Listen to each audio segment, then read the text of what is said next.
విశాఖ చిన్న పల్లెకారు ప్రాంతంగా తన ప్రస్తావనను ప్రారంభించింది. డచ్ వారు బ్రిటిష్ పాలకులకు నచ్చి విశాఖ బాగా ఎదిగింది.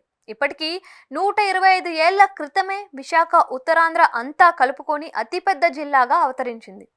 ఈ రోజుకు విశాఖలో కనిపిస్తున్న అభివృద్ధిలో సగానికి సగం బ్రిటిష్ వారి హయాంలో జరిగిందే అని చెప్పుకుంటారు. చిన్న పల్లెటూరుగా విశాఖ ఉన్నప్పుడు వందల్లో వేలల్లో ఉన్న జనాభా కాస్త తాజా గణాంకాల ప్రకారం చూస్తే 25 లక్షలకు పైగానే ఉంది. కాస్మోపాలిటన్ సిటీగా ఎదిగింది. విశాఖ ఎదుగుదల వెనుక అందరి కష్టము ఉంది. విశాఖ అంటే సిటీ ఆఫ్ డెస్టినీ అని పేరు. విశాఖకు ప్రకృతి పరమైన ముప్పు ఉందా అంటే పర్యావరణవేత్తలు చెప్పేది ఏంటి అంటే విశాఖకు ముప్పు పొంచి ఉంది అని. అది కూడా వాతావరణంలో మార్పుల వల్లనే ఈ ముప్పు అని అంటున్నారు. విశాఖలో సముద్రం ముందుకు వస్తోందని బెంగళూరులోని study of science, technology and policy సంస్థ చేసిన అధ్యయనంలో వెల్లడైంది.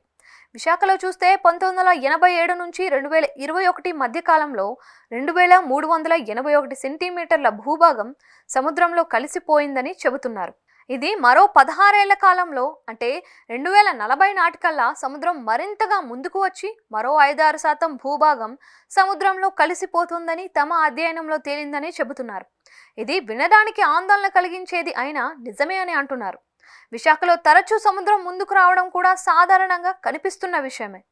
ఇప్పటికీ కొన్ని శతాబ్దాల క్రితం చూస్తే వైశాఖేశ్వరుని ఆలయం సముద్రం ఒడ్డున ఉండేది. ఆ ఆలయాన్ని సముద్రం కబలించడంతో ఇప్పుడు అది సముద్ర గర్భంలో ఉందని చరిత్రకారులు చెబుతారు.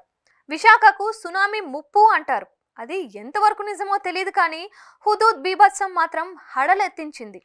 విశాఖ భూకంపాల జోన్లో అయితే లేదు, కానీ వెనుక కొండలు, ముందు సముద్రం, మధ్యలో నగరం ఉండడం వల్ల ఆహ్లాదకరమైన పరిస్థితులతో పాటు ఆందోళనకరమైన స్థితులు కూడా ఉంటాయని పర్యావరణవేత్తలు చెబుతున్నమాట.